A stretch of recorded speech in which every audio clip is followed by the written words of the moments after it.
Hello, xin chào các bạn đã quay trở lại với review 5 phút. Ở cuối tập 140, sau khi Thạch Hạo vừa qua thang trời ở khảo nghiệm của Học viện Tiên Thiên, anh ấy đã liền được một vị lão sư thu nạp. Theo thời gian trôi qua, thân ảnh hai người rất nhanh đã xuất hiện trên trời cao và phi hành tiến về phía trước nơi học viện tọa lạc. Xuyên qua màn chắn, Thạch Hạo cùng vị lão nhân kia mới dừng lại. Nhìn xung quanh nơi này, Thạch Hạo thanh âm vang lên nói: "Tiền bối, đây chính là nơi sâu nhất của Thư viện Thiên Tiên." "Không phải, thế nhưng khoảng cách cũng rất gần. Nhớ kỹ, đạo trường này là truyền thừa cao nhất cả thế gian này, vào đây thì không được đổi ý, cho nên phải chiến vì nó." Nghe người này nói vậy, Thạch Hạo kinh ngạc vô cùng, anh có cảm giác đây dường như là cung điện chí tôn trong truyền thuyết. Cuối cùng, trao đổi cùng vị lão nhân kia một hồi, Thạch Hạo liền lập lời thề. Sau đó, vị lão nhân tên Tề Đạo Lâm kia mới nói cho anh ấy biết nơi đây chính là đạo tràng chí tôn và tất nhiên Thạch Hạo chính là truyền nhân duy nhất đời này của đạo tràng chí tôn. Nghe vậy, Thạch Hạo kinh ngạc vô cùng, còn vị lão nhân kia nói thêm vài điều, ông cũng liền dẫn Thạch Hạo đến một nơi để tu luyện.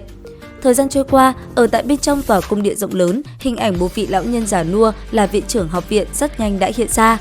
Ở bên cạnh ông là một vị lão nhân khác, dường như hai người đang bàn nhau về tiệc Tề Đạo Lâm đã đoạt lấy Thạch Hạo. Cuối cùng, trao đổi một hồi, hai người thân ảnh liền thuấn di tới một nơi khác, nhìn về phía trước nơi mảnh đất sơ xác kia, họ chỉ biết thở dài. Cảnh giới của Tề Đạo Lâm lại gia tăng, muốn đánh cũng không phải đối thủ, chỉ có thể để mặc ông ấy mà thôi. Thời gian qua đi, ở sâu bên trong một khe núi, thân ảnh Thạch Hạo và vị lão nhân kia đã liền hiện ra. Nhìn nam nhân kia, thanh âm Tề Đạo Lâm vang lên nói: "Ta có 9 đại thần thông cùng 5 đại niết bàn pháp cùng đạo thống các giáo, ngươi muốn học cái gì?" "Ta học đạo vô địch, không phải người nói muốn dạy ta sao?" "Coi như ngươi có mắt tinh tường, nó tên là Bát Cửu Thiên Công."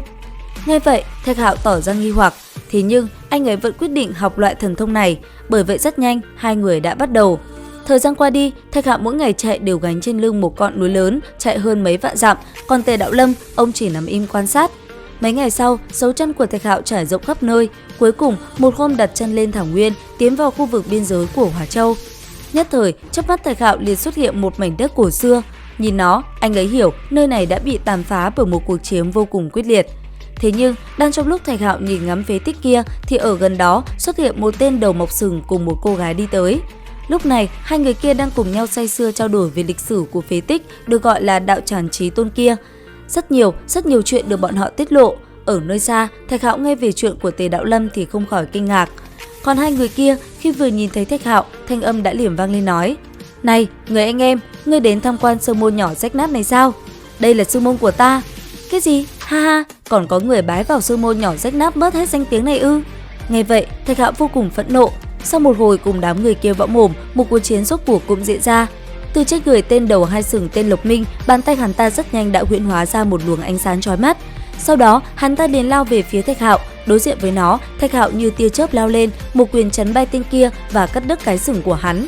Thấy vậy, ở phía xa kia, cái tên Liễu Minh cũng lập tức động thân, nhất thời vô vàn nhánh lửa màu xanh cũng liền xuất hiện. Chỉ trong tích tắc, nó đã liền hướng về phía Thạch Hạo mà đánh. Thấy vậy, Thạch Hạo khẽ lách người tránh né, chỉ trong tích tắc đã liền đánh văng tên kia. Sau đó, vì nể mặt hắn ta cùng họ với Liễu Thần, Thạch Hạo chỉ tẩn cho hắn một trận nhẹ nhàng mà thôi. Cuối cùng, lấy hết đồ tốt trên người, Thạch Hạo mới để bọn họ rời đi khỏi nơi này. Còn đám người kia, bọn họ chỉ hét lên thảm thiết mà thôi. Cuộc chiến kết thúc, Tề Đạo Lâm vô thanh vô tức xuất hiện. Sau đó, ông liền nói vài điều với Thạch Hạo. Cuối cùng, ông đưa cho anh ấy một vật của Học viện Tiên Thiên. Có nó, anh ấy có thể đi tới Thực Trì mà không gặp trở ngại gì.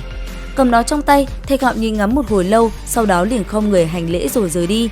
Rất nhanh, khi sắc trời dần tối, Thạch Hạo đã tới trước cửa Thần Trì. Nhìn hai vị đệ tử canh gác, Thạch Hạo liền đưa vật tỏa ra ánh vàng kia cho họ xem. Sau đó, anh ấy liền tiến vào bên trong Thần Trì. Nhất thời, một hồ nước ngập tràn hoa sen tỏa ra ánh vàng rực rỡ xuất hiện trước mắt Thạch Hạo. Đến đây thì hết tập 141 Thế giới hoàn mỹ. Xin chào và hẹn gặp lại các bạn.